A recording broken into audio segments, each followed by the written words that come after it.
এরা মুসলমানদের সাথে এমন প্রতারণা করেছে যে মুসলমানরা ওকে যদি বন্ধুরূপে গ্রহণ করে ওর আর শত্রুর প্রয়োজন নাই। ওরা আরো কি করেছে, ওরা আমাদের শিক্ষা ব্যবস্থাটাকেও ধ্বংস করার চেষ্টা করেছে এবং আস্তে আস্তে সেদিকে তারা সফল হচ্ছে। এরপরে আমাদের হুঁশ ফিরছে না। আর যখন মুসলমানরা ঈমান, কালিমা এইসব চেতনা নিয়ে দাঁড়ানোর চেষ্টা করেছে, যারাই দাঁড়ানোর চেষ্টা করেছে ওই প্রত্যেকটা রাষ্ট্রকে তারা আক্রমণ করেছে। বিশ্বের বুকে তাকিয়ে দেখেন, একটা একটা করে নাম মেনশন করা যাবে। এরপরে আমরা পড়ে আছি আমাদের সেই ছোট চিন্তার মধ্যে দিয়ে, ক্ষুদ্র চিন্তা নিয়ে, কে কোন দল করি আর কে কোন সংগঠন করি, কে কোন রাজনৈতিক দল করি, কে কোথায় হাত বাঁধি, কে আমিন জোরে বলি, কে আসতে বলি, এইগুলোই আমাদের আলোচনার বিষয় হয়ে গেছে।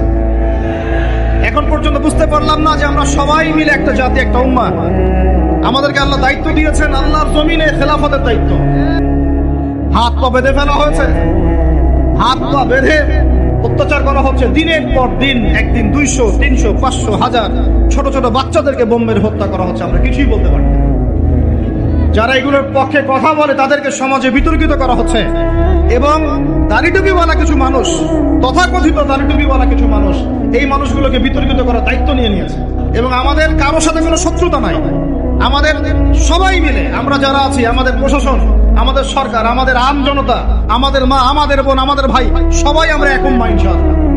আমরা সবাই মুসলমান, এটাই আমাদের পরিচয়। বাস এর ভিতরে কিছু মুনাফিক ঢুকে গেছে, ওদেরকে আপনারা সাইজ করবেন ইনশাআল্লাহ। আগে ইলম অর্জন করেন, বিশ্বের প্রেক্ষাপট বোঝার চেষ্টা করেন। আল্লাহ রাব্বুল আলামিন আমাদেরকে মহান দায়িত্ব দিয়ে পাঠিয়েছেন। এই দুনিয়াতে আমরা এই দাসত্বের শৃঙ্খলে আবদ্ধ হতে আসি নাই, আমরা মাথা উঁচু করে শাসন করতে এসেছি। আমরা আমাদের জান, মাল, সময়, শ্রম যা আছে কিছু যদি না করতে পারি, অন্তত আমাদের সমর্থন দিয়ে আমরা মাজলুম ভাইদের পাশে থাকবো ইনশাআল্লাহ। না হলে আল্লাহ রাব্বুল আলামিনের কাছে আমাদেরকে কঠিন জবাব দিতে হবে। আরবের ওই মুনাফিকদের কথা বাদ দেন, আরবের চারপাশে যে মুনাফিকরা বসে আছে ওদের কথা বাদ দেন, ভুলে যান। এদের দ্বারা কোনো কাজ হবে না ইনশাআল্লাহ আযজা ওয়া জাল।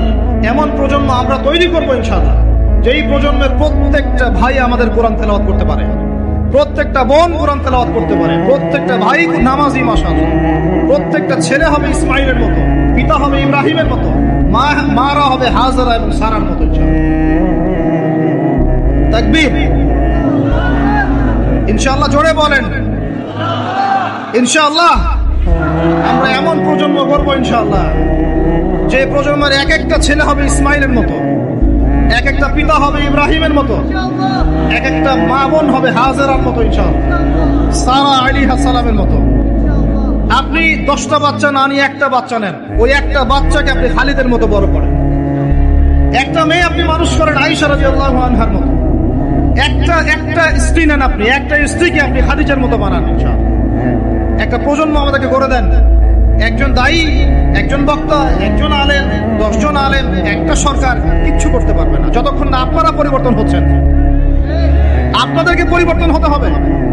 আমি এখানে জোরে গলায় কথা বলে গরম গরম বক্তব্য দিয়েও কিছু করতে পারবো না। আপনাদের সবাইকে পরিবর্তন হতে হবে, আমাদের সবাইকে পরিবর্তন হতে হবে। আজকে থেকেই 5 ওয়াক্ত নামাজি হয়ে যান, আল্লাহ তৌফিক দান করেন। কোরআন হাতে থাকবে সব সময়, যখনই সময় পাবেন কোরআন তেলাওয়াত করবেন। কোরআন আপনাকে আল্লাহর দিকে নিয়ে আসবে ইনশাআল্লাহ। সুন্নত থাকবে, চেহারা থেকে শুরু করে দাড়ি ছেড়ে দেন, দাড়ি ছেড়ে দেন, টাকনুর উপরে কাপড় উঠান। রিজিকের মধ্যে হারাম থাকলে ছেড়ে দেন, সুদ থাকলে ছেড়ে দেন, ঘুষ থাকলে বাদ দেন।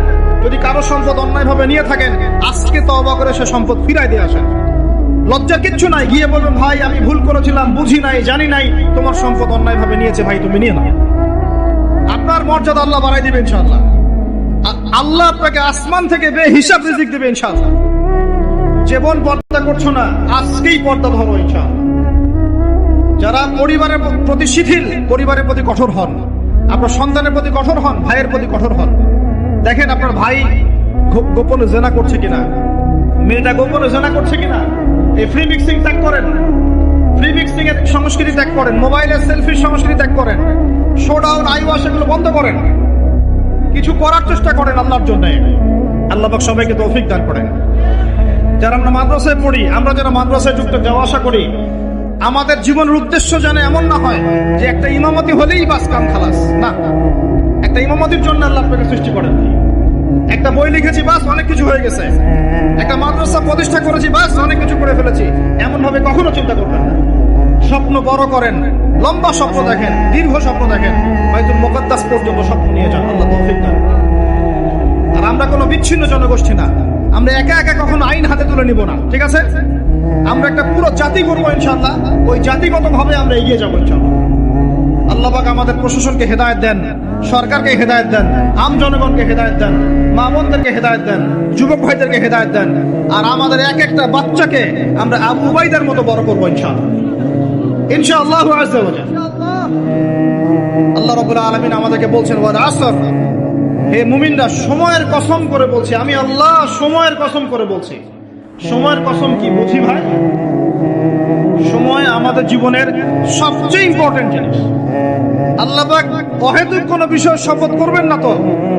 আল্লাহ পাক যখন কোনো কিছুর কসম করেন সবচেয়ে শ্রেষ্ঠ বিষয়ের কসম করেন। তাহলে আমাদের জীবনের সবচেয়ে শ্রেষ্ঠ বিষয় কি? আরো জোরে বলেন। এই সময়টা আপনি একটু ঠান্ডা মাথায় বাসায় গিয়ে চিন্তা করেন। আজকে আপনার ভাই ওয়াজ করে গেছে, আমি একটু চিন্তা করি, আপনার আমার হায়াত সর্বোচ্চ হয়তো 60-70 বছর, আরো হয়তো আল্লাহ বাড়াই দিলে 100 বছর, এর বেশি আয়ু আমাদের নাই, আছে? এখন আপনার বয়স কত? কারো 20, 25, 30, 40, 50, ঠিক না? ঠিক।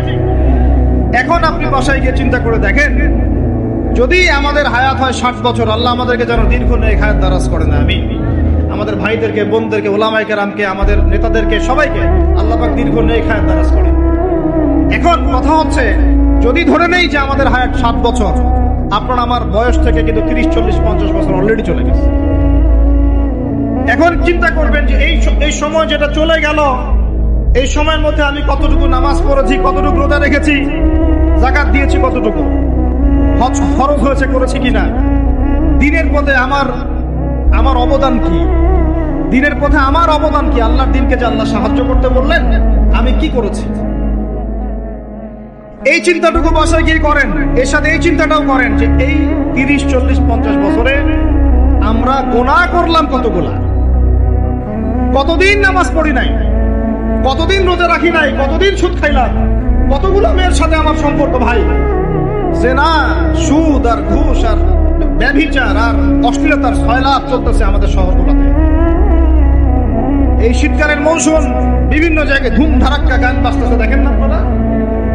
শোনেন, যখন মানুষ বক ধার্মিক হয় তখন সমাজটা এরকম হয়। আপনি মনে করছেন নামাজ তো আমি 5 ওয়াক্ত পড়ি, আমার তো কোনো সমস্যা নাই, রোজা তো আমি রাখি, কোনো সমস্যা নাই, সৎ কাজে আদেশ তো করতেছে, অসৎ কাজের কোনো নিষেধ নাই। তখন সমাজটা কেমন হবে জানেন? সমাজটা হবে এমন, মসজিদে নামাজও হবে, পাশে পিকনিকের এরকম ঢোল তবলা বাজবে। কারণ সৎ কাজে আদেশ তো আপনি করছেন, অসৎ কাজে নিষেধ নাই। সমাজ পরিবর্তন হবে তখনই যখন সৎ কাজের আদেশের সাথে সাথে বলেন অসৎ কাজে নিষেধও থাকবে। অমুসলিমরা কি করে ওইটা দেখার দায়িত্ব আমাদের না। মুসলমানের সন্তানরা যেন কখনো এরকম ঢাকঢোল না পিটায়। সারা রাত জেগে এগুলা করবা, মানুষের ঘুম নষ্ট, হার্টের পেশেন্ট আছে, এইটা আছে, ওইটা আছে। সামাজিক প্রতিবাদ করবেন, একদম সামাজিক ভাবে প্রতিবাদ করবেন। এগুলো বন্ধ না করতে পারলে আমাদের সমাজের নূর নষ্ট হয়ে যাবে। এখন যে কথাটাই আসেন, এই 60-70 বছরে কত পাপ করেছি হিসাব নাই। এই পাপগুলো লিস্ট করেন, দেখেন চোখ দিয়ে পানি ঝরতে থাকবে। আমার কথায় নারাজ হচ্ছেন? এই পাপগুলো লিস্ট করেন, চোখ দিয়ে পানি ঝরবে, আল্লাহ আমাদেরকে মাফ করে দেন। সবাই বলি আমিন। কত কবিরা গুনাহ হয়েছে, কত সগীরা। তবে সন্তুষ্টির কথা এটাই, যদি এটা উপলব্ধি হয় যে না ভুল হয়ে গেছে, আপনি ওযু করে আসেন, 2 রাকাত নামাজ পড়েন, আল্লাহর কাছে ইস্তেগফার করেন, বলেন আস্তাগফিরুল্লাহ আল্লাযী লা ইলাহা ইল্লা হুয়াল হাইয়ুল কাইয়্যুম ওয়া আতুবু ইলাইহি। আল্লাহ পাক এক মুহূর্তে আপনার সব পাপ তো মাফ করে দিবেনই, সব গুনাহকে নেকি দিয়ে পরিবর্তন করে দিবেন ইনশাআল্লাহ। এখন শুনেন, সময়ের কসম বলতে আল্লাহ কি বুঝিয়েছেন ভাই আমার সাথে বলেন?